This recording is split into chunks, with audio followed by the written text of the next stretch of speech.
Hey everyone, welcome to Pop XP. And before the show starts, make sure to click that subscribe button and click the bell to get notifications when we go live and we upload awesome new content. And don't forget, if you can, make sure to share our stream on all your social media outlets. We appreciate it, and thanks for helping us grow the Pop XP channel.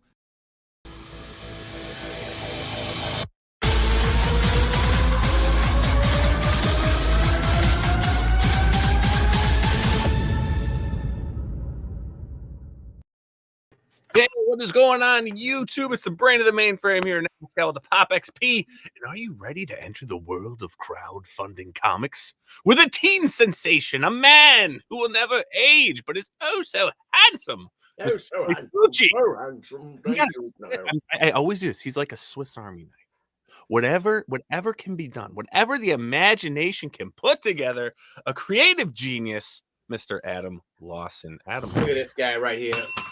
You know what, Billy? I was very impressed by your recent hunting video. Where you rose from your pouch. My ground blind, my mobile ground blind. Yes. Yes, the large pouch, and with your gun and Mr. Roquefort. But you rose up with your weapon. And like revealed a phoenix. Like a phoenix, man. That's punk rock. That's badass, eh, dude? Well, listen. They are doing that at the Big Two right now. They're doing that at the Big Two. Yeah, I've always loved being, I think that, the spirit of independent comics, we're outlaws, we're punk rock, man. That's what it is. Oh, that's right. That is right. Because I was driving past two AT&T vans in my neighborhood today, right? And they're doing telephone repair, right? And it's AT&T and then next to the DC universe, right? So it can't. That DC can no longer be punk rock when your label is the AT&T telephone repairman. When you're side by side, you know that there is no more punk rock. But they have a cool Batman statue. They do. They have a cool Batman statue. Right by my house. So that works. Right by your house. They took the Batman statue from the DC offices and brought it back to California, out to California. No, it's actually they commissioned an original. It's Jim Lee's black and white cover. And Alejandro sculpted it. It's his bronze thing. It's 1 block from my house. Oh, wow. Yeah, it's 7 feet tall. Because I live right next to Cartoon Network, Disney Animation, Nickelodeon. I can all see them from my condo balcony. And I went by Nickel. I've been around there then. Oh, you know right where I'm at. And so they put that right in front of the AMC 16 there, right there in the City Walk. And it's awesome. It's this, almost 7 foot tall bronze statue. It's beautiful, but nice. And I'm near Tubi and Pluto TV. That's where I am. Oh, you got Tubi. Is that your parking spot, Pluto? The Pluto app, Billy. It's like a TV network for free. Okay. All right. Come on, man. We got Brian Blevins in the house. Skits is in the house. Statistical Zero. Comic Talk with Pops Fan Rant.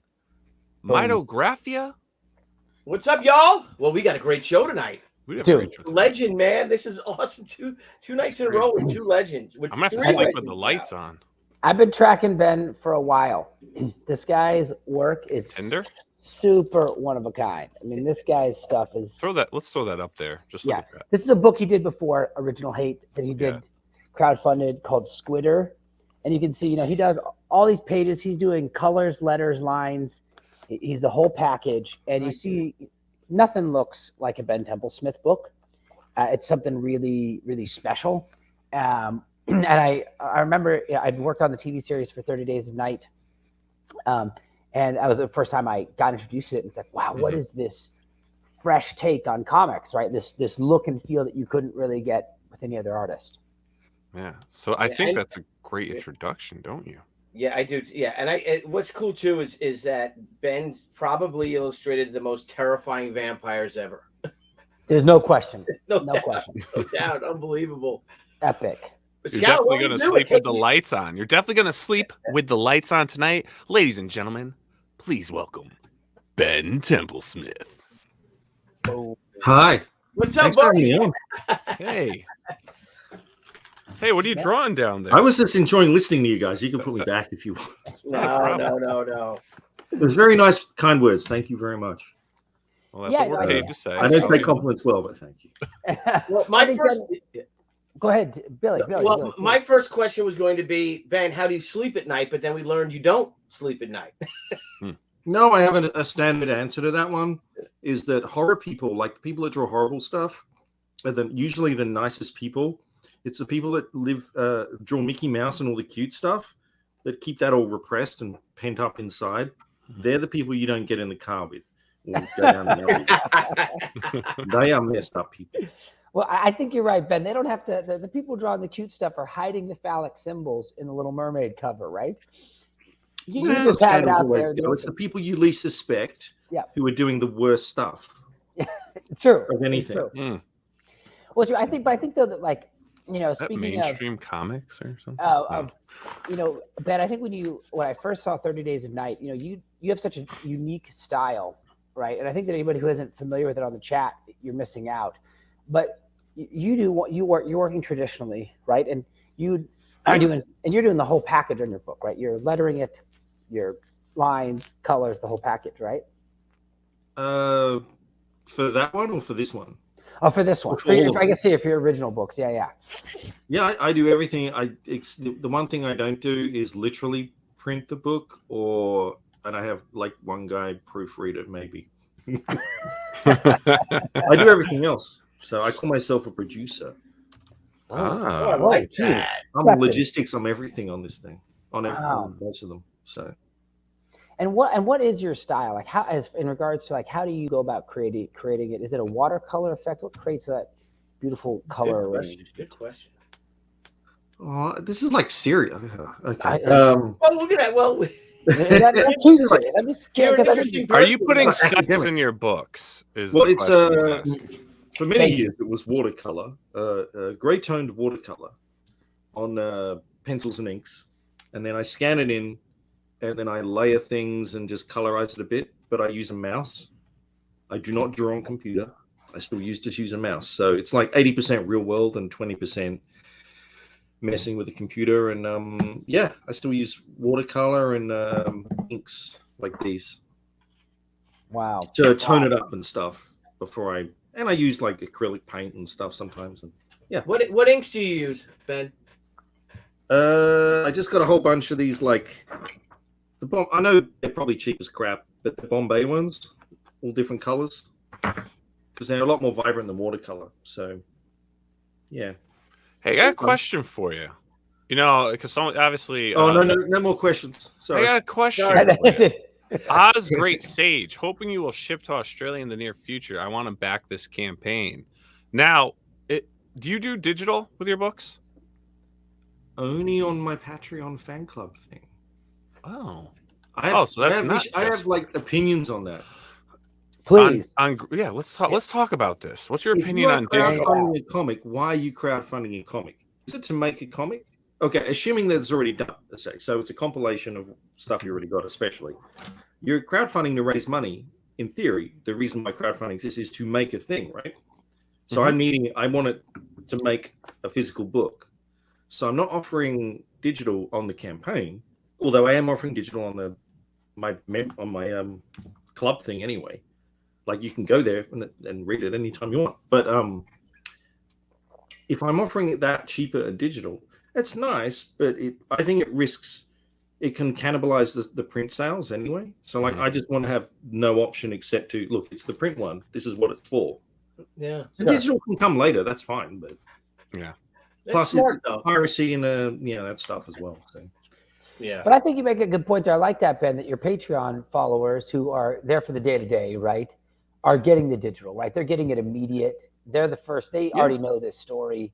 And then if they want, they can get a hard copy from the shelf. And anyone who wants to read it now can sign up for I think it's $6 for the whole everything I do. And they can read digital copies, versions of everything I've done for the last, 6 years. So I'm not hiding anything. No.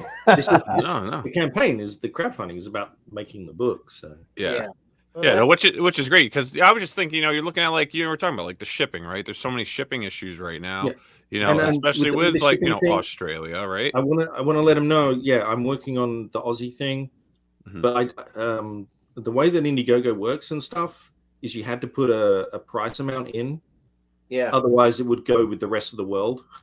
And if I can't ship there, I put $1,000 cost for the shipping to Australia, which is not real. And a couple people actually bought it, and then I refunded. But I have a thing in the works right now, a test run to see if it will get into Australia through not the USPS, but kind of still the USPS through the way I can ship, which I'm letting anyone who wants to ship to Australia know. I'll find out in like a week or two, and if that happens, then I can ship to Australia, and it's all good. Because I got a lot of people in Australia that want the book, which is nice. But well, can't you like call, like line it up with someone there and just like say, all right, be at this location at this time, and then just like push it out with like a parachute and hope for the best, and then you kind of like I could avoid meet him that like whole halfway in the Pacific system, on a boat. you And he know? can take it the other half. It's a No, big Australia I'm just sucks saying. for that stuff because it's an island. So it makes. Here's the thing: it makes drugs very expensive. Really? It's very like. They have to import everything. I never did drugs. Okay, I don't do drugs. Big Me part of neither. that is it's very hard to even casually do drugs in Australia. At least when I was growing up, because that stuff is expensive. Because you have to like have drug runners ship it by boat and get past the Coast Guard.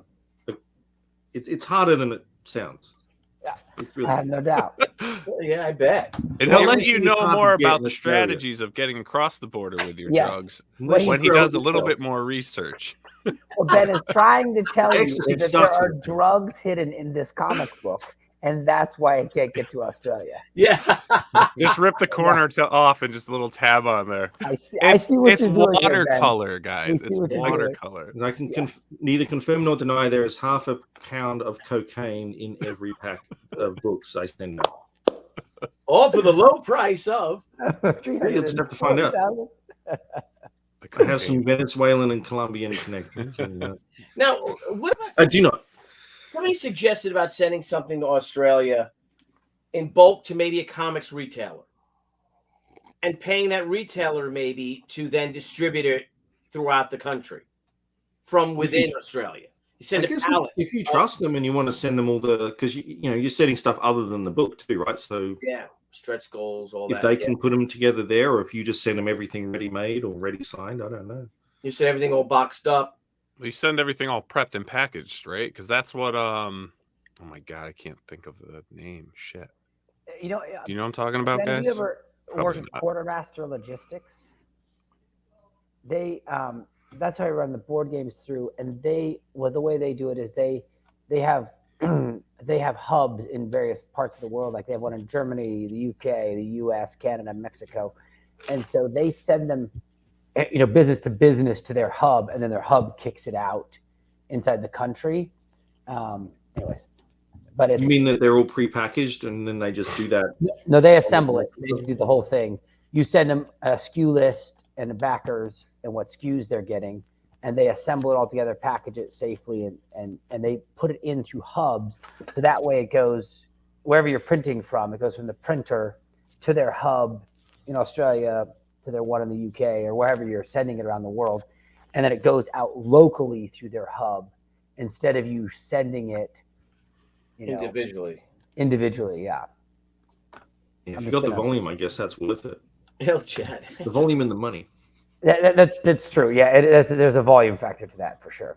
Yeah, because we have a lot of books going to Australia and a lot of packages, and we were just getting killed on it the way it is, and they're not doing it. Like the U.S. Postal Service is not shipping stuff there. It's freaking crazy. I know. I thought we were Trash. friends. I Why? thought we were friends. Right? Are we allies? For God's sakes! We are your closest ally. Thank you. Thank you for that. Screw Britain.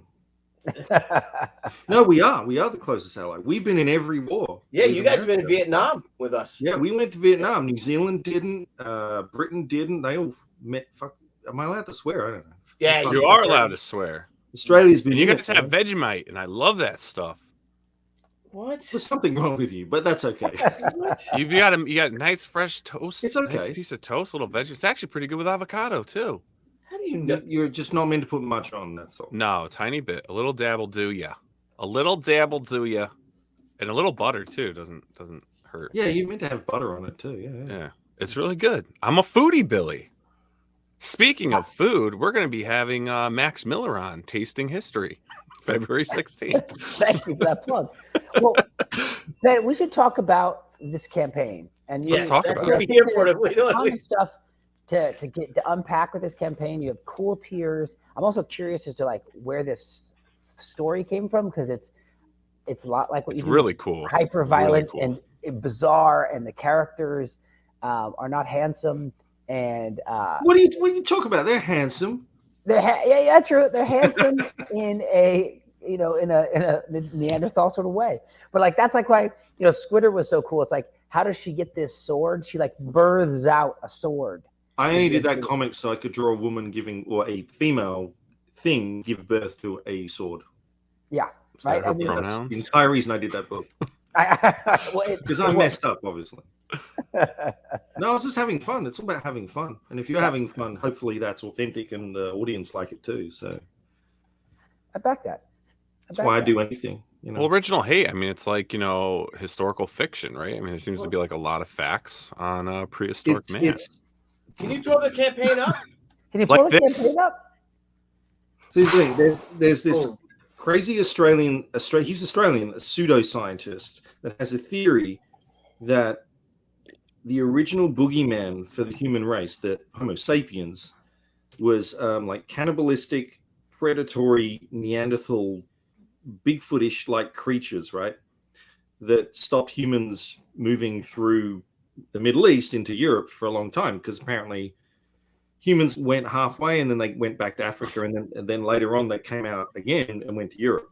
But there was like they stopped for a bit, and then he theorizes that Neanderthals were the bloodthirsty monsters that were eating us and stuff. And everyone else says that's complete bullshit. But it was a good like trigger for a story where they kind of do eat people and pretty violent, because it turns out humans like making things go extinct at the best of times. That's why there's no like giant ground sloths anymore in North America. Like everywhere humans migrated to, we kill the most of the big animals. So yeah, and now we name roads off of it. So you'll have like in a city, it's like Deer Path Lane. There's no deer path because they killed all the deer that used to be there. Turkey Trot Road. We do it But like, Billy like knows the US nothing Terrier. about street killing after. animals. Billy knows nothing about killing animals. He knows nothing about it. You guys used to eat canned pigeon until there were none left. So, but we did. The thing is, the idea is that we did the same with other human species, because there used to be a whole bunch of human species all at the same time. This is what I'm fascinated about. Is that true? Yeah. There was, because I knew that there was the Neanderthals and the Cro-Magnon man at the same time, but there were other species of human at one point. They were all coinciding and living together. Yeah. In mating. I believe they found like evidence of Homo erectus still at the same time as modern humans and Neanderthal, and the ones called the Denisovans that are more like in the far east, like Siberia and China and stuff. And we still have some DNA from them too. But also the Hobbits, they apparently, according to scientists, died out like only 10,000 years ago. It's a shame. Yeah, were they on an They island? built the pyramids. Were they on an island, the Hobbits? Yeah, because they were like the miniature island, like where the island dwarfism, where they like elephants shrink. Everything lives on an island shrinks to match the size of their environment, I guess. So anyway, we're pricks, and we find some Neanderthals frozen, and this billionaire cryogenics guy knows how to thaw them out. So he thaws them out, and it turns out they remember what we were doing to them, and they want revenge. So, sweet. And then the story. Wow, that's kind of a cool thing. Like awesome, because they have the memory still in their head in the cryogenesis, and when they wake back up. Well, yeah, it turns out like they were like flash frozen in a freak, whatever the fantasy is, right? That gets them to be frozen in a glacier and thawed out. So yeah, they just remember what they were a bit like running from humans at the time before they died or got frozen. So wow, and that's a cool hook. That's a cool hook. I had the idea. It's like, okay, I could try and make a story around that. So hopefully I did an okay job. And the art's incredible. It looks incredible, man. And so look at this book. Is this oversized? Better? Is this standard? No, it's like standard comic size. Yeah. It's like that size. Oh, okay. there it is. Nice. And they're done. Books Well, are this is a sample copy, but yeah, when the campaign's done, as soon as I get the funds, I just click print on my home printer. No, And they're gonna look Zen 2 amazing. printer. His Epson. His Epson. Yeah, it's all going on my black and white Epson, right? Yeah. My laser printer. I gotta tell you, man, this is really cool. So this is actually this is a graphic novel, but it was taken. So this actually was put together. So the issues were already done, and now you're putting it into a graphic novel. I did the book through my Patreon. Mm-hmm. So the Squid Army Club member, I call it the Squid Army. It's got a little logo and stuff. It was a three prestige book format miniseries for them, and they had a limited edition little printing too. And then this is the collection of the whole thing finally. So nice. How long did it take you to put this together? How long did what? How long did the whole page, like this whole story? How long did it take you to put it together? Well, I did 2 pages a week on average for the Patreon club. That's the deal. I do 2 and like show them the full process. So usually 2 pages, and then the whole. I think it's like 130 something story pages. So my math is bad. So it's whatever that was. Wow. 2 pages and 130 something pages. It's like a year and a half plus worth of work. That's pretty impressive. It's not bad. It's a long-term project, but I've done like 4 or 5 projects now through my Patreon club. It's really good because it half pays me to do the book itself, the work, and then they get to see it and they get printed copies if they want, and then I have these fully formed books that no one else has ever seen. So it's time to bring them to the world a little more. And then when you say 2 pages a week, is that Ben working at full speed? He's doing a project for X company. Are you doing 2 a week, or are you doing? No, I do way more than that usually. Yeah, gotcha. Yeah. Mm-hmm. Yeah, but it's 2 pages of that, so I can do other stuff as well at the same time. Right. So like right now, I'm technically doing more than 1 project on the club. I'm technically doing like 5 projects at once right now, which is probably not healthy. No. Well, I'm doing 4 and planning on. So there's 5. Squitter, there's Original Hate, and I remember there was one that was like a pirate ship tale, sci-fi pirate ship story, right? Mm-hmm. I remember. Is that right? The sci-fi pirate ship thing. Or what is it? Was there a story? It's a girl. She was in red. Oh no. Okay, yeah. Space pirate. Yeah. Space pirate. Yeah. Well, it's like pirates. It's like, is that about the Captain Morgan thing I did? No, it's like space pirate stuff. It's called Black Holers. That was the first one I did. Black Holers. I like that. Yeah. That was a 5 issue, with each issue being like 45 pages. Nice. I got to collect that one yet too. So yeah, and we got a $2 super chat. I have these giant tome books on my shelf. Oh, those things. Those were a nightmare. Those are the reason why I need to ask Billy. Thank you, Sons of Liberty Radio. Billy, how many tons of books did you get? 8 tons. 8 tons. Okay, I was gonna say because 1,000 pounds, and I had to load them all. The tome books, which were like 12 by 18 size. Oh, you're kidding! I think they were 11. We got 11 tons. Yeah. Wow. Oh, Yeah. You And never then you do a gotta huge move book. these suckers, I had to move them into this story. We got a little pod. But the dimension, Your book is a normal, nice book size, though. Don't do the gigantic books. No, I didn't do gigantic. I did oversized. This is It's got a good feel to it, Billy. It's got a good feel. Yeah, it's over 5 pounds. I'm doing the sketch covers now. Feels so good. yeah. I got yelled at today by the wife. She runs that operation there. She doesn't let 2 pages a week happen for Billy. She's horrible. Yeah. No, she's an A. That was the project. I do more than 2 No. pages a week. That was for that. Yeah. No, I'm messing on it. So the Original Hate. So it's 152 pages, and this is what's exciting to me. I think there's a lot of campaigns that come out with a 52 page or a 48 page something, but this is the full meat in hardcover, like the full collection.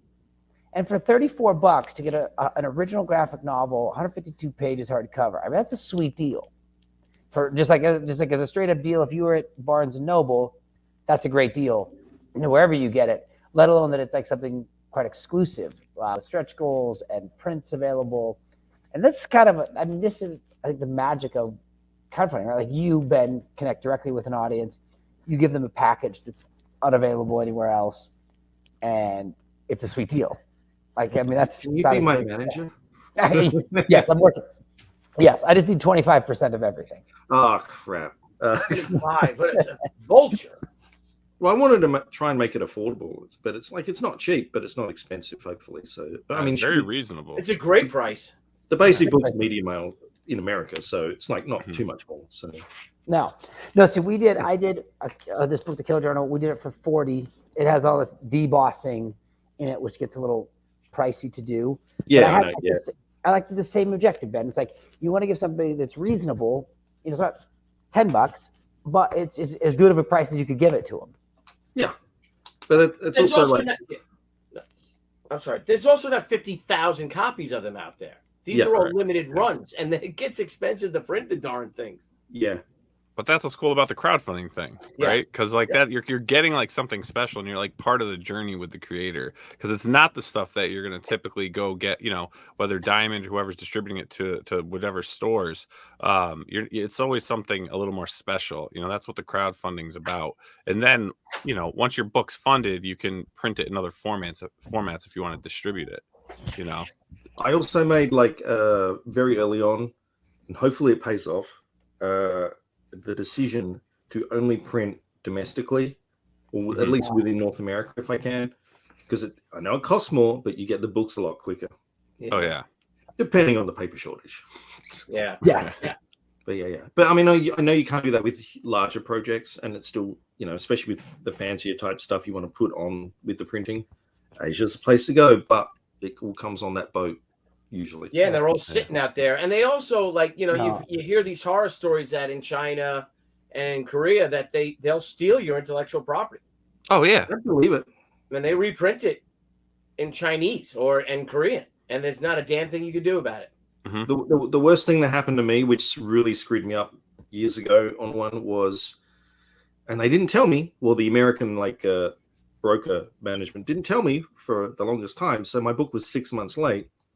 Because they had a particularly humid summer in Taiwan, and you can't make ink dry. It just won't dry if it's humid, right? No. So they had to wait. And there's a huge backlog in printing, meanwhile, because they don't have refrigerators or dryers for these massive, it's proper printing. It's all, they just had to wait for the climate to change. That's horrible. Waiting for the climate to change. Yeah. Well, if you you're not supposed to paint when it's raining out, right? So I guess it kind of falls in the same principle. You can't make ink dry any faster than it will dry, and depending on the humidity. So, well, they're obviously not in climate controlled printing houses. Well, this is what I was ended up being told. So I was like, thank you for telling me now. But I'll print in the winter now. Sons of Liberty asks, when can we get a Wardwood Gentleman Corpse omnibus? There kind of is one. Although it only collects because the publishers kind of whatever they are, but they only printed the first 3 miniseries and a couple of one shots. Even though I've done 2 new miniseries since then, and always intended to do more, but they wanted to do an omnibus, so there is one out there with a good chunk of it, but probably won't be any more for a little while. Now, what are your chances of you're doing very, very well with this, about then approaching them and say, listen, I want to take it on. I want to make an omnibus. I want to make a reprint of it. Would they give? Is there something? Oh, you mean for the direct market then? Could you take it to the direct market yourself or no? I wouldn't do it myself. I'd ask a publisher to, because at that point it's I've served all the people that really care, and now it can go to the people that. Well, they'll see it on the shelf, maybe. That's you guys know with the thank you, statistical zero. Yeah, but with the economies of scale, you have to sell X number of much more books in the direct market. I call it the tertiary market, to make anywhere near the same amount of money as doing crowdfunding or just selling. Cutting out the middlemen, right? Because of the.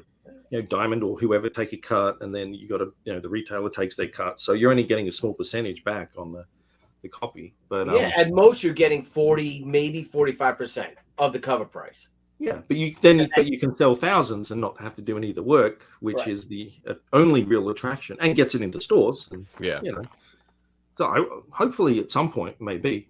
Probably not with IDW though. They're kind of not the best lately.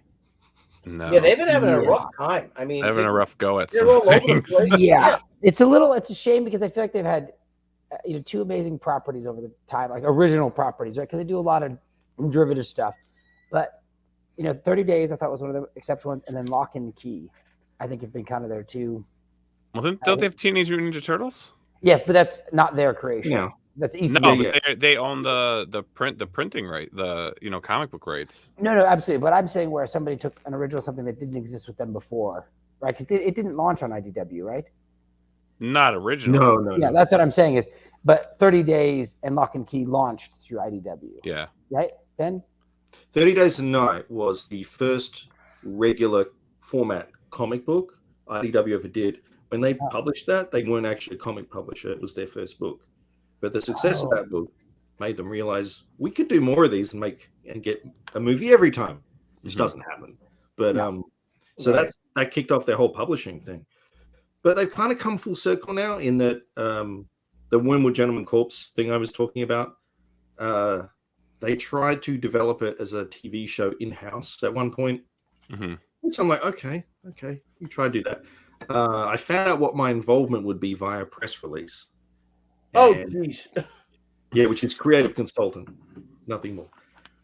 Which is funny because I was actually up to be an art director on another animated thing for something else and having to move to London for 6 months. And I never asked for any of that, but that was apparently what they were asking me to do. It never panned out, but it's like, and that was on a book I was only a co-creator on. And this was the thing that it was all me. So, and I later found out they were like, what do you call them? Readings, like where you read the first script. Stuff, the acting stuff, and I never even knew that happened. I never even got a copy of any script. Table read. Not like I wanted any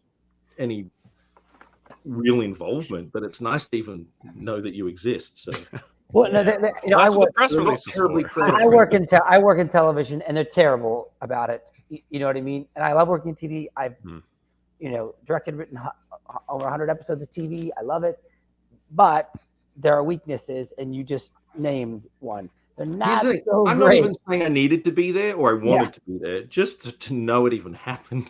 Here's the thing. The important people were in the room. The comic publisher and the head of entertainment or whatever you want to call it. They were there. Yeah. Because I found out later. That's what always breaks my heart about it, is that there is a lack of respect for the creator of the original source material. It happened with Cowboy Bebop, right? Like the creator, when you think about that, this guy took a pencil and some blank paper and made $1 billion franchise, and then he didn't even get invited into the writer's room. Well, like it's like, where does he at? See, I get that happens, but I've done some like entertainment jobs and some advertising jobs, and I have noticed like a big cultural difference in that they, like, let's say the people that employ you for that, whoever they might be, I got the sense from them that they thank you for working with them. Whereas in comics, traditionally, it's like you have to thank them for working with you. Like you should feel lucky that you're in comics. And yes, I am lucky for being. But I got that a very different, like the opposite sense in advertising and in my little dabble in media too. So it was weird. But I placed this one on the comic side of things. So it's interesting because I went to the 30 Days set and stuff and had a great time, and they invited me back and. They embraced me. It was fantastic. So it's awesome. I got no beef with any of them. So it's like crowdfunding and doing all that stuff. I mean, you do the Patreon stuff, but like, do you plan on doing a lot more with like Indiegogo? If I can get it back rolling and show that I can do things really quickly, hopefully, because everything's done. I just need to ship it. Well, I have to get the books and then ship it. Getting the books is the tricky bit. Where are you printing? Paul is saying Ben Templesmith plus Warren Ellis plus Comicsgate equals easy six figures. Just saying. See, the thing with that, and I appreciate that. I can't speak for Warren or myself, but I don't think we're gonna. I'm a loner, and I'm proud to be a loner. And I think if Warren was ever gonna, I cannot speak for him, but I think if he was gonna do something like that, he would have done that by now. Sure. But I'm pretty sure he's intent on trying to fix his problems and make it acceptable to all the people that are kind of pissed off at him. Yeah. I can't say more than that because I'm not him and I don't know the whole situation of what's happening right now. So I just I think comics is lesser without him in it. But Yeah, absolutely. I don't think would agree with that. thumb his nose at the world to do it because I know a whole bunch of people would still buy that book. I get people asking me all the time, "Is it still coming?" Blah blah blah. But yeah, I mean, because I've been so curious, when I heard it announced that you and he were working together, I was like, that's gonna be a hell of a book. You know what I mean? That's gonna be exciting. And can you share any bit of what that story was gonna be, or is it not the story itself, but it all came about just because I was checking on him to make sure he was vaguely okay. You know, during his tough times. I'm trying to figure out what the hell he did wrong. Yeah, well, maybe that's for another conversation, right? Yeah. I mean, that's for the after show conversation. It's a shame because I agree. I've loved his work. He's done amazing work in comics. He's been one of the great voices in comics as a creator, and I think there's a lot of mad respect for. He's helped a lot of people too, but you can't technically do rock star behavior anymore. Apparently, not that I ever did, but you know, apparently. Yeah, don't be too rock starish. We got Jasper Plan 9. Thanks for the $10 super chat. That's not cheap. Hello, Mr. Templesmith. Please complete your work with Warren Ellis. We will catch you. If not, hire Mick Jagger or Nikki Sixx as your writer because groupies are awesome. Here's the thing, like my standing commitment is I will finish that book when he finishes writing it. You know, and that he's, I guess, allowed to again. So I stand ready, man. I haven't left anything. So all right. So he's ready and willing when the time comes. So send those positive vibes out, people. Dude, it's been years already. So it's like, well, this is going to be another couple of years at least, I guess. So we'll see. I just want to put out books and good books. So that's it, man. I think you got it, man. I think you with. I mean, we all know like your art is absolutely insane. It's incredible. You know, your style alone, man, is really not like anyone else.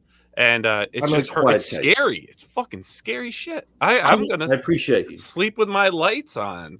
But I mean, this is so cool. Like, is there a trailer there, Nile? Is there a trailer? There's a trailer. We're gonna play it. But I just want to show the art a little bit of just like I just love it.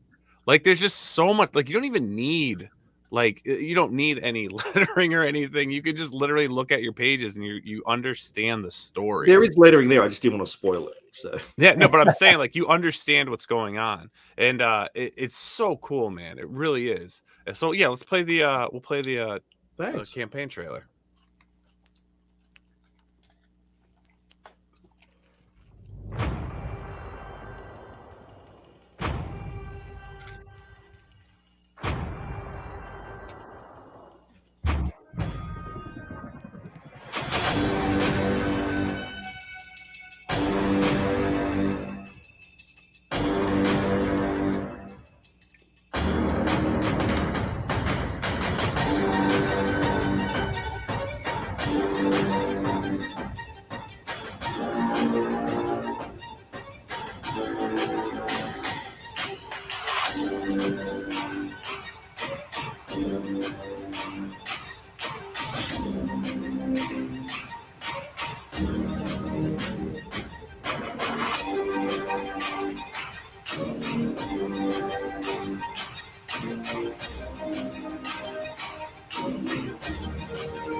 That's a big ass book.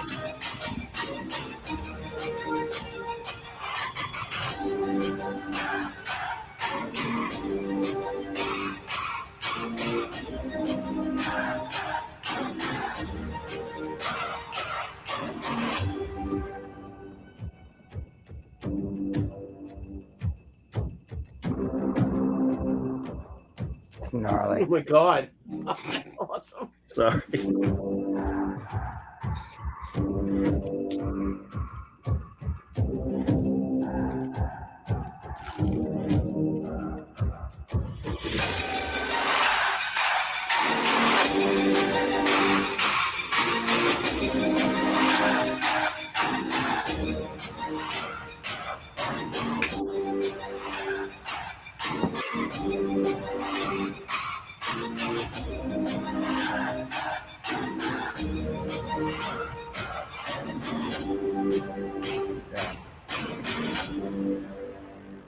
That's my attempt at a trailer, I guess. That was That's great. No, that was a really good exceptional. trailer. Exceptional. Right.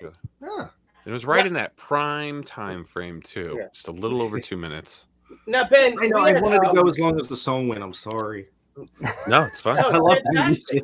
music. We had Jeff Smith on not too long ago. Look at with his this. We're right book. there in real time. We're live Look at that. on your campaign. What? Look What? at that. I planned that. No, I didn't. That's something. But so Oh, you just Jeff- got another backer. Now you're at 21,600. Nice. there you go. Oh. Boom. Awesome. So I talked to Jeff Smith when Jeff Smith was on the show with his new book, Tukey, Fight for Fire. And he went to Africa. You know, I think it just was a vacation that they went to, if I remember, back in '94 or something. And he just experienced, he was telling me back in the day that there was just this hum that was speaking to him. And then he started doing a bunch of research and all. And I'm wondering, like you, what sort of research did you do into this? Did you hit the museums? You know, draw from the actual skeletons? Like, what's your, because it looks phenomenal. I mean, it really does. Well, thank you. I've kind of been to a lot of museums around the world already, so I already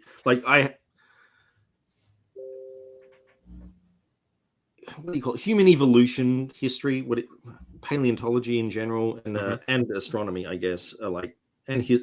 I'm just into a lot of things like history and stuff in general. So this was already in my background, but I had a lot of reference and photos to draw on from like going to a lot of museums.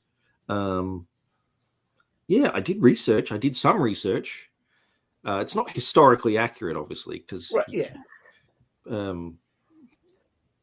okay, so there's like these weird little things. Like, do you know what sclera is?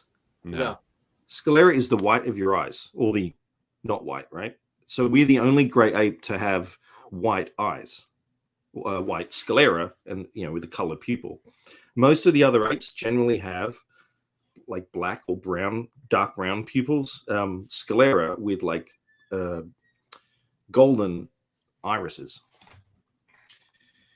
And for the longest time, the theory was like, oh, why the hell did we develop? Why do we have white ones? And they thought it was because you can move your eyes and people from a distance can see what you're looking at as a form of communication, which is like good for hunting and stuff. But then they did new research just now that said it's all about the contrast between the pupil and the sclera. And most of the great apes have exactly the same level of contrast, so you can still see what they're looking at from a distance, right? But they don't actually know when humans, from what I could read, got the white sclera. So if you took away us having, the whites of our eyes and just made us look like great ape eyes, we'd look like freaking monsters. Yeah. And so I gave I made the Neanderthals not have white sclera. So that was my does that contribute to us also that we can see color and the other mammals can't? Well, we're not apes because the Anunnaki brought us here, but that's for another time. Correct. Well, I was going to bring that up. And they built the pyramids because humans are useless.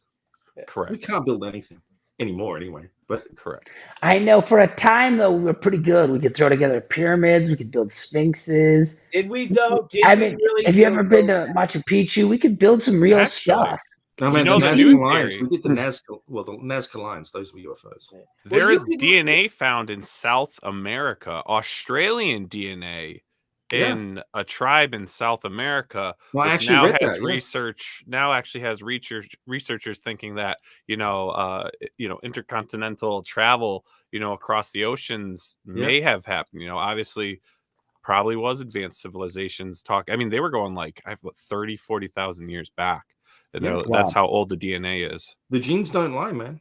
Yeah. The genes don't lie. I mean, it doesn't tell you the full story either, but they got there somehow. So there's a map there. But see, what I like about this though is this is like the barbarian takeover. And I think that anytime you can incorporate a barbarian into a suburban or urban setting, got 2 more backers. Great. It just takes it to new magic. Thank you. Yeah, well, dude, we gotta promote the good guys, Paul. right?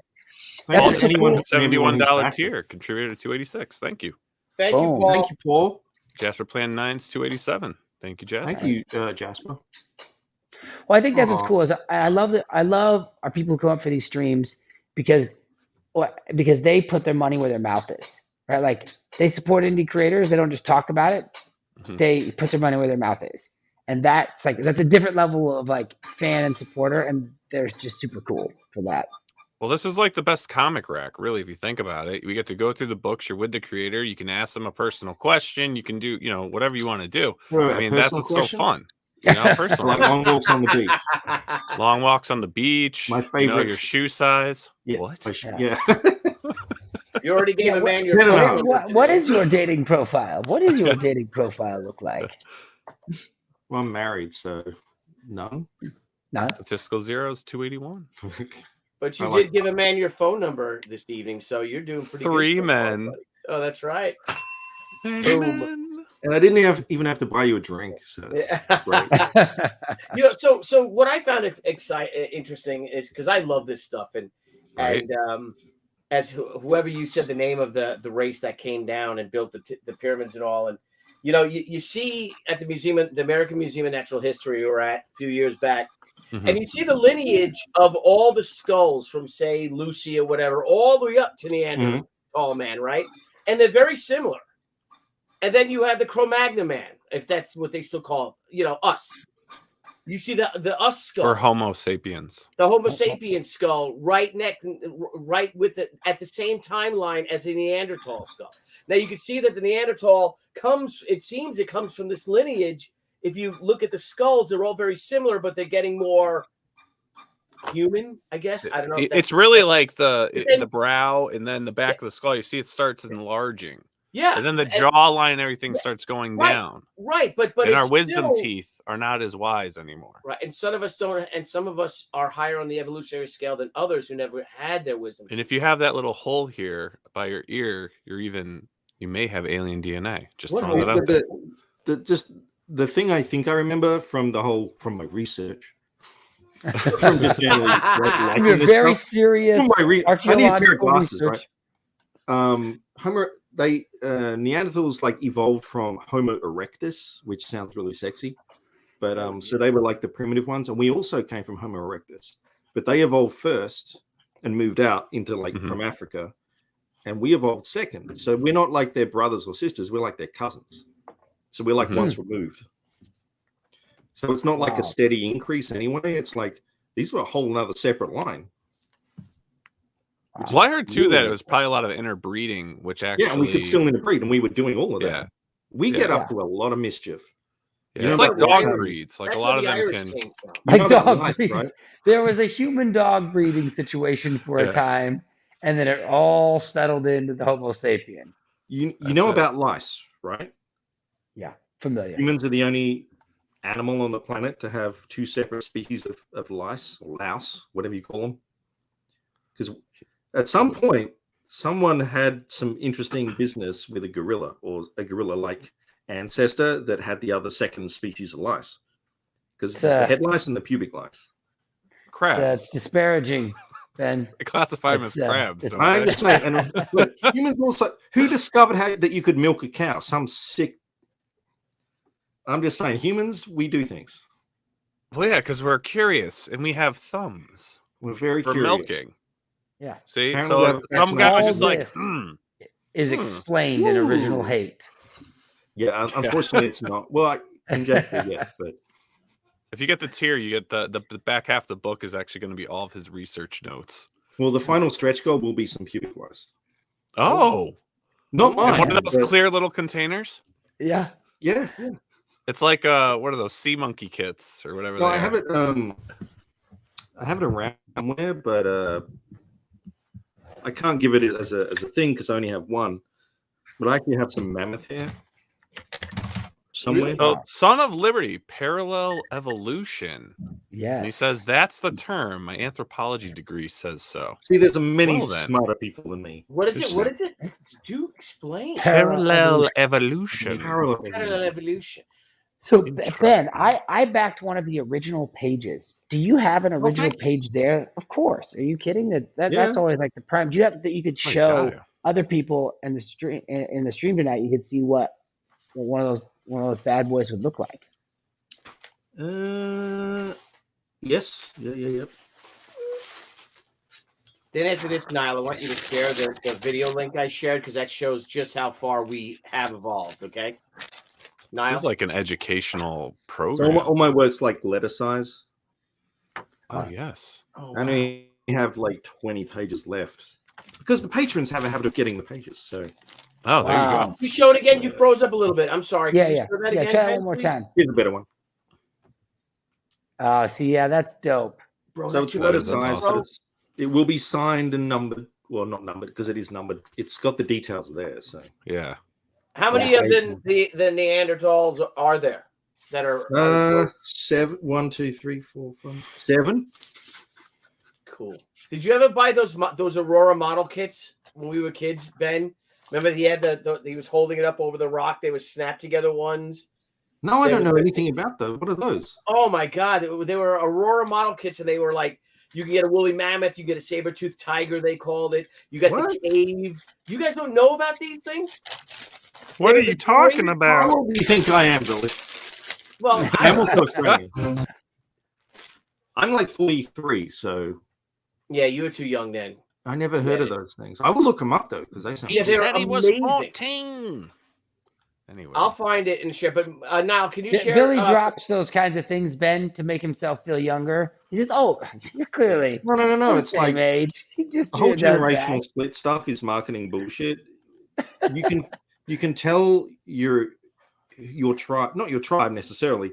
It's about the experiences of you growing up, right? Mhm. So it's Yeah. like those sort of things that group people together. And I'm maybe it's just that I'm ignorant and Australian. I never heard of them, but I'd like to. Oh, I'll find him and I'll share it. I'll It'll definitely. go- I have Aurora Yeah. model kit. There you go. Yeah. I want like replica skulls and stuff to scale of like ancient Yeah, I want you to Greek. share, Ben. I want you to watch this, and this will show you just how far we have evolved.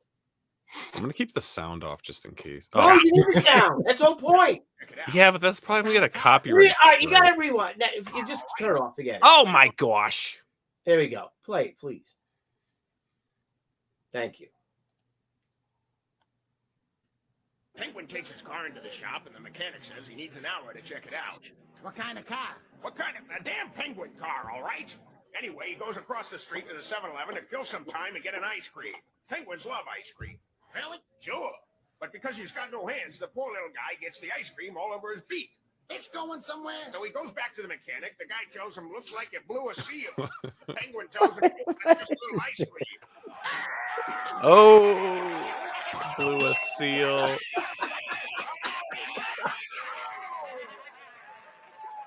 All right, that was the wrong one. It was too low. Do you have the 911 call about the chimp lady? No. You know that the one, right? The woman who got her face ripped off? Yeah. Oh, Well, that no. was also like inspiration for the book, I guess. Oh, God. That stuff was rough I think that happened made here in me realize- Connecticut. That woman. because they're like 4 times at least I think 4 times as strong as a human. So Oh yeah. Oh, they can yeah. rip your arms right off if they wanted to. Yeah, no, a fist fight with a chimp or a gorilla or anybody in that family is going to be a full losing match. Yeah. You're going to lose for sure.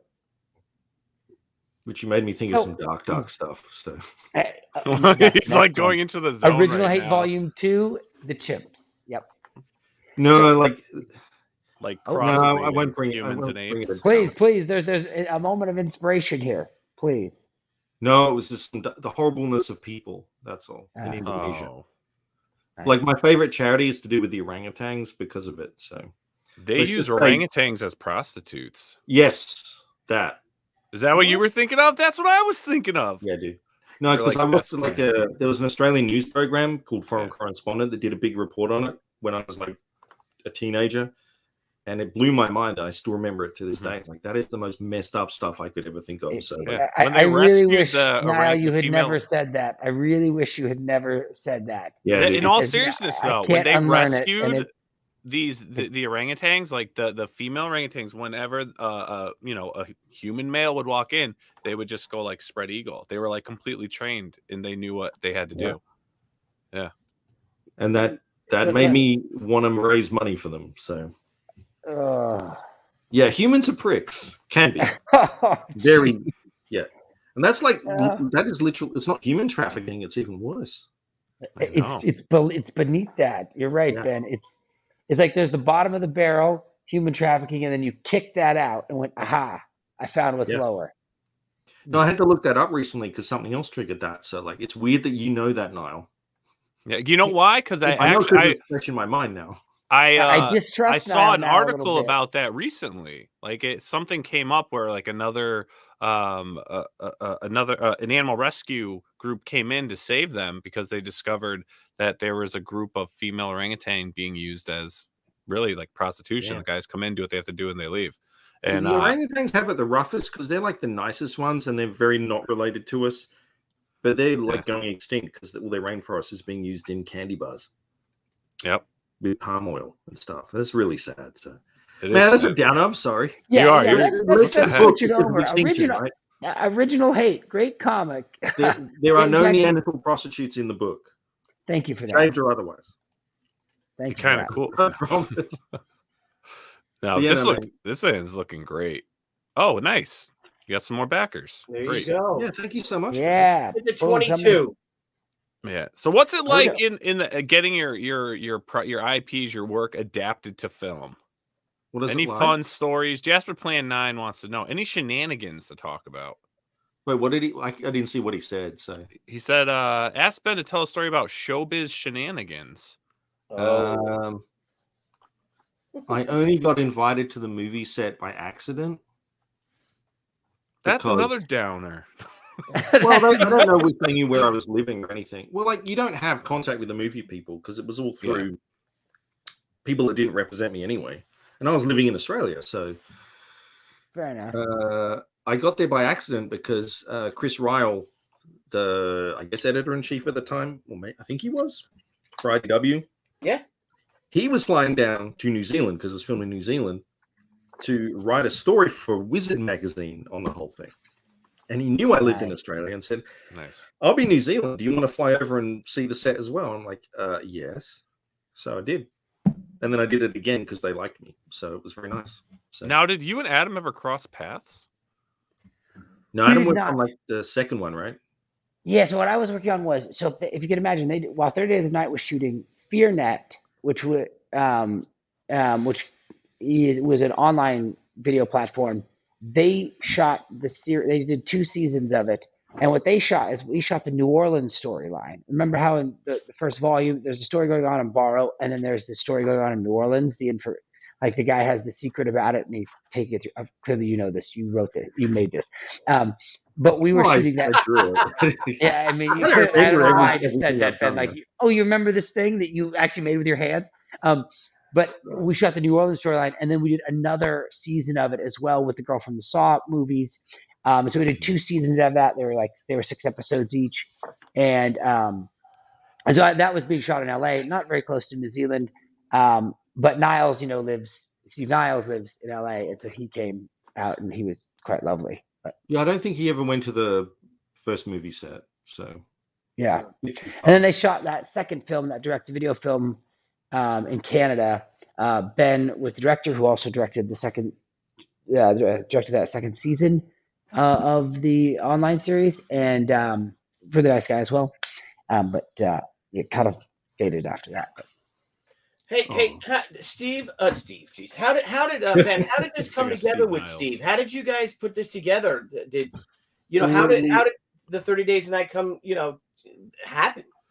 Well, we may have differing stories on that. I don't know, but I always tell it the way I heard it and saw it, and I was living in Australia, so I had nothing to do with pitching it or anything like that. But Steve and I had already been working on Hellspawn for Todd McFarlane, so but the approvals on that got slower and slower, and it just got a slower book to do. So there was like months free at certain points before Steve left the book, and then I eventually left the book. So he was like, "Do you want to do something else while we're waiting?" And it's like, "Yes, sure. I'm doing comics for the first time in my life. This is amazing. Of course I want to keep doing more." So he gave me a little pitch list, I guess, of ideas and synopsises, stuff he had. And I chose 30 Days a Night. I chose it. Nice. I chose it Interesting. because it sounded so much like, visually at least, in a sense of what I could do. Like John Carpenter's The Thing, which is like my favorite movie. So that's that's why I chose it. So, and then I did up a whole bunch of like vampire character images and stuff that ended up making it into the pitch book as like mood, besides the actual comic pages and stuff. And Rob Tappert told me, because I asked him, I was like, why did you buy this thing? Why did you want to do this? And he says, well, to be honest, he said, this is not word for word, obviously, but the gist of it was, and percentages were used. It's 50% the concept, which was great, and 50% the art in the pitch book, which gave us the sense of the world. It was already there. So, Yeah. so I'm like, okay, I did my job. So, yeah. Did that answer the question? I forget even what the question was. How 30 days came back. I'm always 30 days choosing it from the list. But then Steve went on to make all the other books as well, and they all got movie deals, but I don't know if any of them ever actually happened. So how was it working for Todd?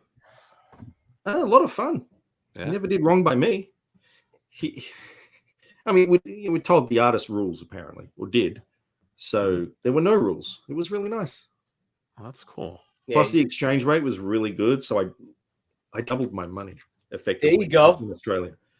There But then a few years later, the currencies reached parity, so my income was cut in half, even though my career was like up at the top. So Yeah. not good. And then I moved to America because a dollar is a dollar here. That's true. So what do you follow now in comics? Like, how do you feel about the industry? Are you, just focused on creating your own stuff? Where do you stand in this fun world of comic books that we live in now? I try to stay out of it. I just make comics because I think I see points from a lot of sides, but it's all lost in screaming matches half the time. And I'll just if I keep just doing comics and try and make them the best of my ability and cultivate my own audience, then it's probably healthier for my sanity and medical health or mental health. But no, I think you're right, but I think there's a lot to be said for that. Like, you've got into this because you love art, right? I'm assuming, and you love storytelling. Yeah, I like getting stuff to an audience. Yeah. And you don't want and you don't want to maybe dilute that or get that caught up in something that could wreck that because you really love doing that, right? Well, I'm like one of the more independent creators that it sounds egotistical, but I a few people have heard of me, whether they like me or not doesn't matter, but they've at least heard of me, and I've because I've had some success, but I'm not like a Marvel or a DC guy, so I'm not into the corporate field so much. So Right. I dabble, but I'm not invested in much of that to really care too much. Although I know characters are important in the overall societal sense, but I just try to stick to my own, and I just get more and more fiercely independent and stubborn as the older I get. Yeah, but isn't it great though? Well, once you haven't been in comics long enough if you're not jaded about certain experiences. So I've had enough now to be so stubborn. I'm like, no, fuck you. I'm just gonna do it myself. Yep. Yeah. Here. That's the way to go. But I think that's what's fun. That's why I make TV, but I make comics, for fun in the way like there's a passion because it's difficult sometimes when you're making a TV show. I'm on a series for Netflix for 8 months, and you've rewritten the show 40 times, and then they say, what, I actually think about we're just going to dump this one because we changed the executive above us, and that's your life, right? And so it's nice to have something that's a little bit of sanity, right, where you can control your own work, right? And you could I want at least face-to-face sanity, hopefully. Yeah, exactly, right. And so I think there's something special about that. Dude, the thing with comics is it is the only. And it is part of the media because it is part. Oh yeah, 100%. Entertainment, right? It's the only grassroots one where you can we're doing YouTube stuff right now, and people are chatting, and you can go to a con and actually have a conversation, an actual conversation, hopefully, with at least some creators of comics that end up becoming billion-dollar properties and whatnot. Yeah, you can't do that in music generally. You can't do that in movie. Yes, celebrity TV movie people go to cons now. But they're just a line of people and having a happy snap. They're not real conversations. You can't just sit there and chat to Jason Momoa. Well, I mean, unless you're really lucky. But yeah, we're like grassroots. We're the soul. Well, you can own your own. Like, you could literally create your own universe, right? Create your own stories, your own stuff. Own every aspect of it. and you can distribute it. You can do whatever you want. When you talk about other medias, acting, music, this and that, they can't really do that. I mean, maybe they can, but I don't think they can. You know, because you need to get producers involved. Like, you always have to sell it to make it happen because it's just so, like, the expenses are astronomical. Yeah. I also think that thanks to crowdfunding, there's never been a better time to be able to make a living off of creator-owned work. Oh yeah, it's so harder, easy to do it now. Though. It's getting harder to make a living working for the mainstream, for Marvel and DC, and it's getting easier to work for a living creating your own books and publishing your own books and your own work. Be them even sketchbooks you could put out. People are putting out sketchbooks and they're making a lot of money doing them. And you know, and you own it all. Yeah. That's the thing. Just imagine if, you know, Robert Kirkman, created The Walking Dead for DC. Right? And it exploded. I mean, you look at Bane, created by Chuck Dixon and Graham Nolan, and I think they made $2,500 together off of a film that grossed over $1 billion. That's what they got. Yeah, that's just. Well, that was they spent that $2,500 well though. Yeah. A lot of booze.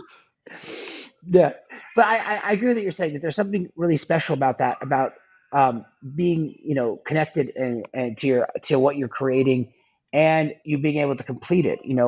When I do a season of TV, they're spending millions, so you can't do it alone, and there's hundreds of people on set, as you know, and so there's something special that you can make it all alone. I write comics and I do my own lettering, right? And I love to do that part of it. And and I roto the characters and stick the sound effects in and tuck it in so it all looks like they were drawn in. Yeah, that's the fun bit, because that's when it becomes real. Like, that's right. Yeah, then you see it for the first time. Right. And I think that's what's special about because I'm not an artist. It's my one way of putting my hand physically in the book. Right. Instead of just I turn in a script to a guy, then hand it to a letterer or an artist, and then it appears. But instead, you're handcrafting it. Right. It's pretty cool. And then it's great when you hold it in your hand when it's done, right? I mean, Ben, you've got the proof right there, that sample, I got one right here, and it's so rewarding when you get this book, be it a 32 pager, a 22 pager, or be it a 500 pager. This is mine. This is something that I did, and then you start packing them up and shipping them out to people, and you start seeing them on social media and all. And and they're praising everything that you're doing. It makes your day when people receive their books and the crazy thing, Ben, I don't know if you've experienced this, is when they say thank you to you. Thank you. And like, no, thank you. No, that changed my life. That sort of stuff made me realize. So, like, comics are small, obviously. We have to compete with PlayStation and video games and movies, billions of dollars worth of whatever. But we can't compete with that. Right. Certainly not on budget, even price. But the one thing we do, if you do it right, is we're not even entertaining and telling stories. We are, but it's a byproduct of giving an experience. And the only thing we can augment is a good experience, a special experience that people remember and react to, because that's what people are really looking for in anything. Yeah. So if we can still carve out, like 100 years from now, well, maybe not 100, that might be a lie. But if we can carve out our little niche and still give those people those special experiences, like getting that book, that crowdfunded book, or, it's even, and you don't even get that with digital really, because digital is just on a tablet. But when you open that book and smell that ink, or there's a memory there potentially, and it's something special. And if you can capture that and impress that on people, that's what we still have going for us. Yeah. But it's dying though.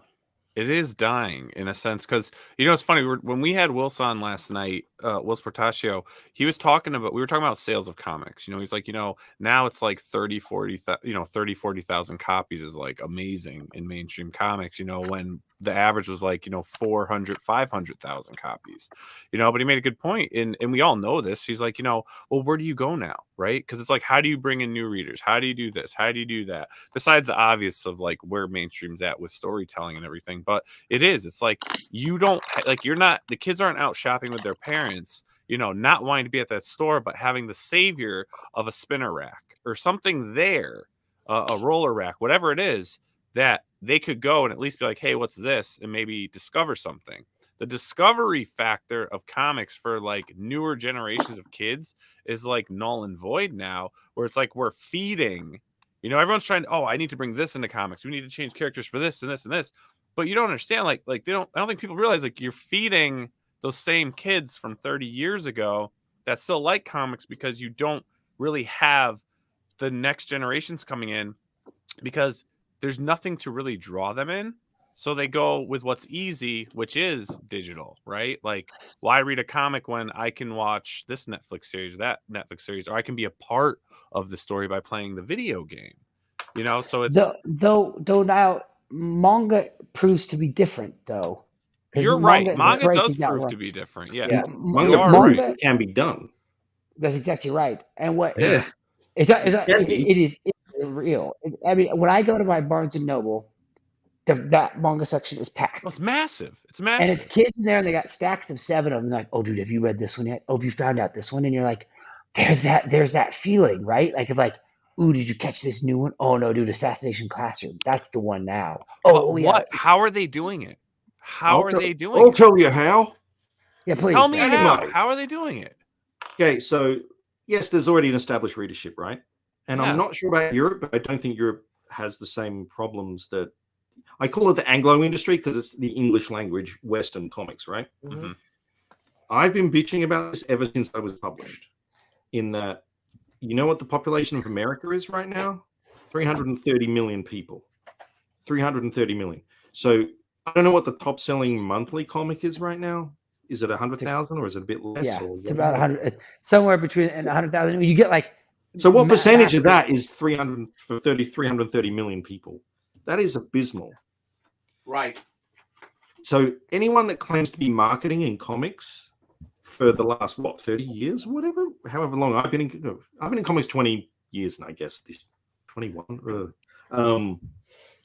They've obviously failed. Yeah, and they've failed even worse since giant global corporations have bought the main players. Whereas, like, they're going backwards.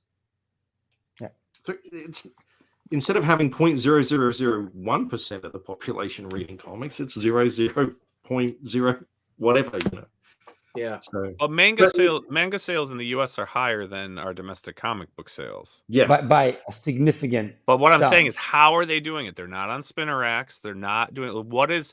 How is their marketing strategy so different? Like, how are they bringing everyone? It's built differently.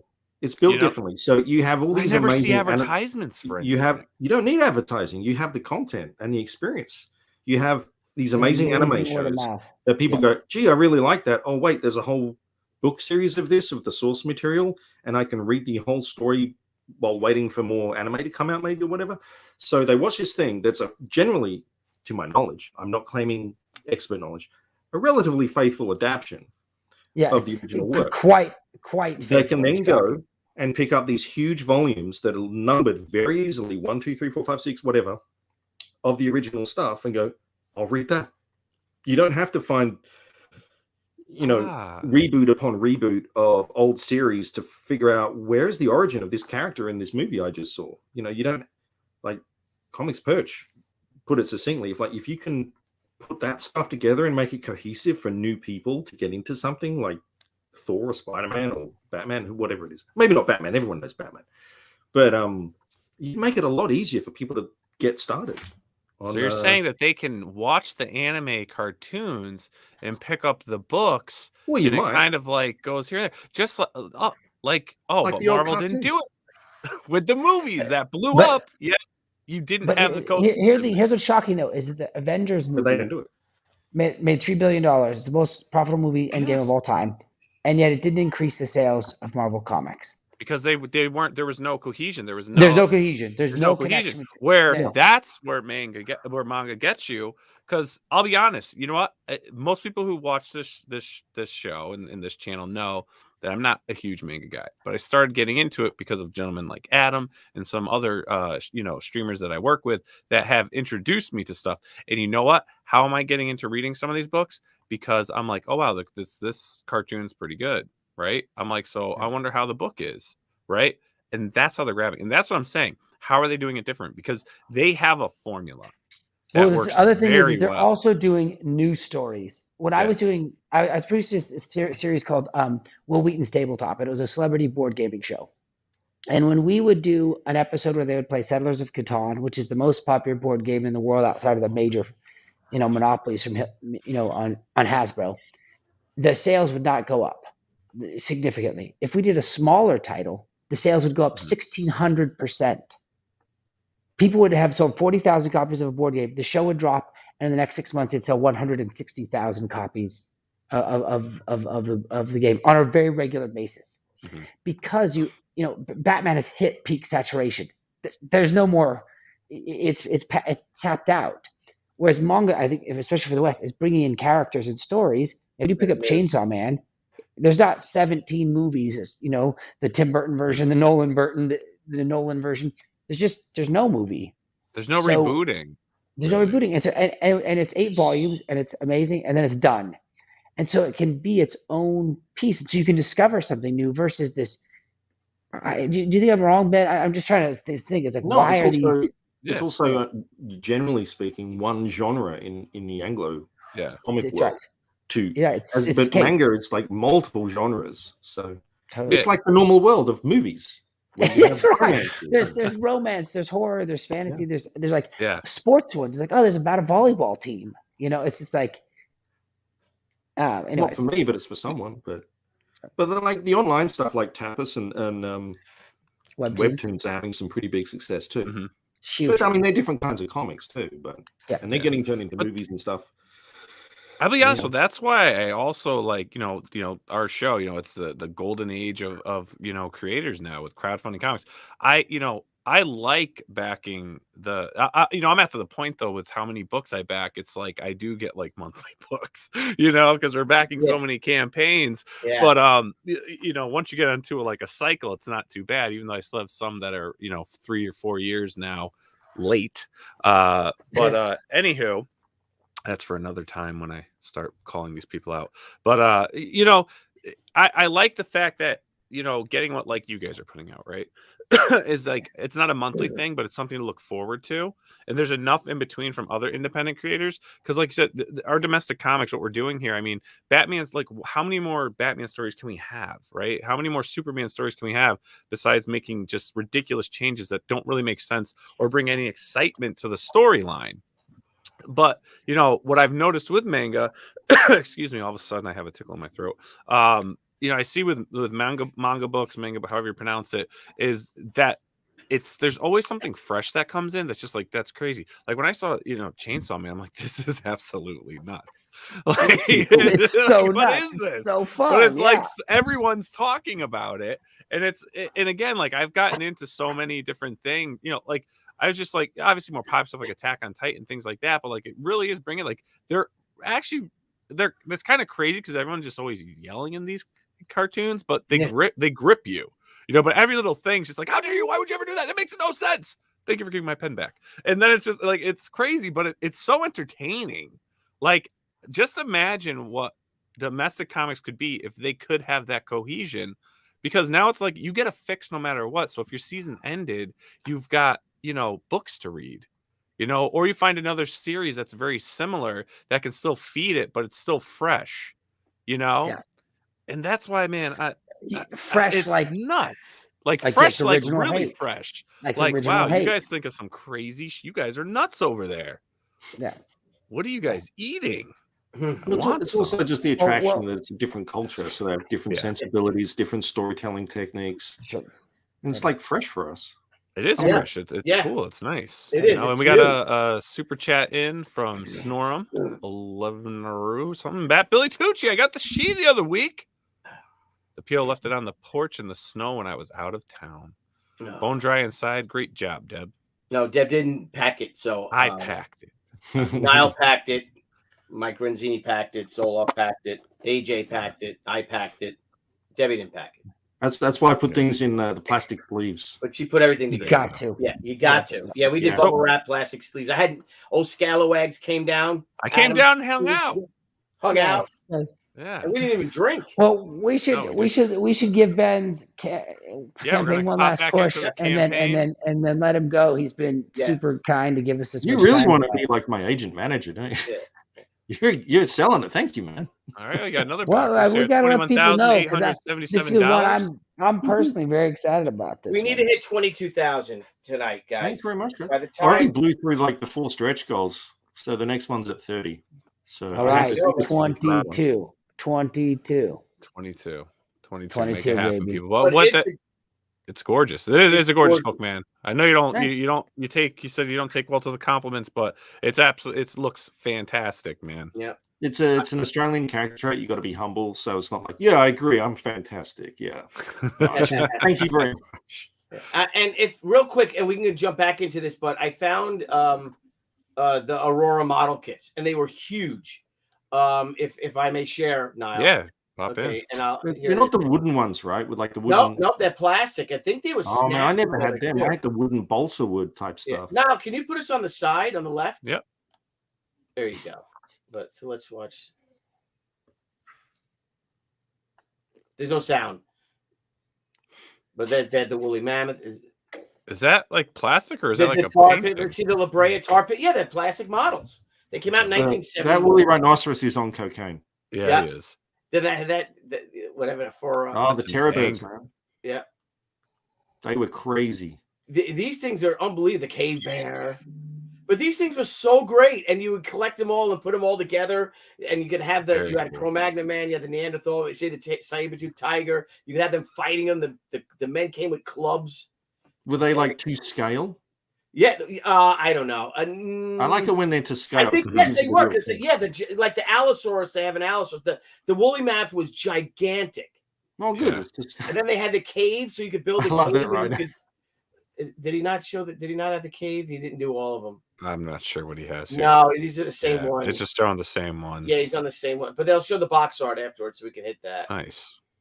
But look how cool No, these I never are. knew And then these they had existed. see this is Look at the tongue on that thing, huh? yeah. oh, you know, a place I haven't been yet that I need to go is the La Brea tar pits, and I probably Yeah. can. So I've never You been there. should. You should. It's cool. It's not too far from where I live. Oh, Yeah, nice. I've been to Easter Island and Yeah. Barrow. So that was Island, huge. but The I've not mammoth been was there. huge. So there you Well, go. yeah, everyone. Cool. So, I'm gonna investigate those. yeah. So spread the word, guys, on Original Hate. The book looks amazing. Make sure to back it, share it on your social media outlets, your Facebook, your Twitter, your Instagram. If you're a fellow YouTuber, maybe Ben's up for some more interviews, but help push the book and get it out there. I was going to be like, Thank yeah, you to invite him anyone on who's your backed it show. already. So Yeah, definitely. You got 265 backers, which is definitely an awesome amount of people that back in the book. And this looks really cool, man. I definitely have to back this myself. Looks really thanks, good. man. Yeah, I Really good. backed it, and I proudly backed it. So Yeah. This is one. Now I really have to I do the want. book. Yeah. Yeah, now you really do have to finish it. You do have to finish I'll get it to you. Don't worry. Yeah, but it looks amazing, man. And what do you have after this campaign? Anything in the docket? I have plans. Oh, excellent. Ooh. Well, I have keep like us in the loop. six completely finished projects, but it's just a case I have other work to do as well that might Mhm. hamper me for a bit, because I also want to do like a series, like that's just one thing. Yeah.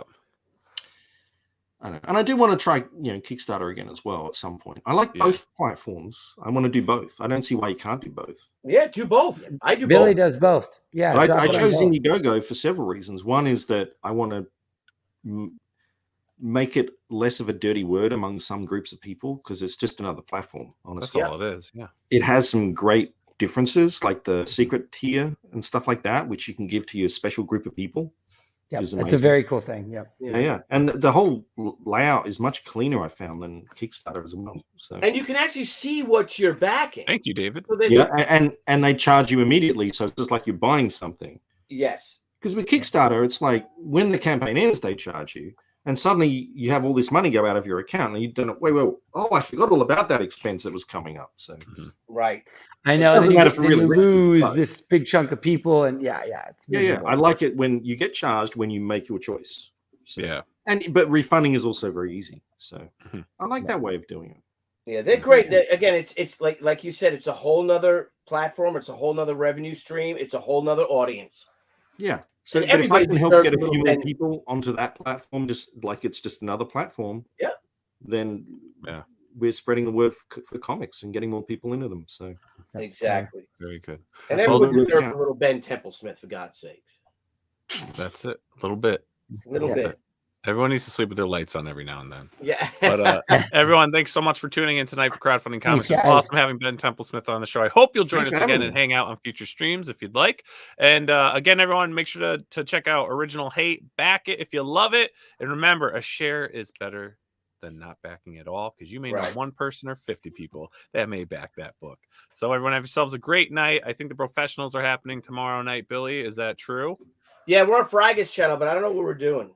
Gotcha. All right, so head on over to Fraga's channel, Couch Doodles, for some professionals. Adam, as always, it's a pleasure. Ben, thanks so much. Captain. Teen Ben. Sensation, I will talk to you tomorrow. And Pleasure. everyone, have a wonderful night. We'll see you guys later. Great seeing you guys. Thank you, everybody. Thanks, Thank Ben. you. Hey everyone. Thank you for joining us on Pop XP. If you haven't already, make sure to click that subscribe button and also click the bell for notifications when we go live and we upload some awesome new content. Also, don't forget to head on over to Twitter and follow us at the Pop XP and over on Instagram at the Pop XP. Thanks again, everyone, and we'll see you soon.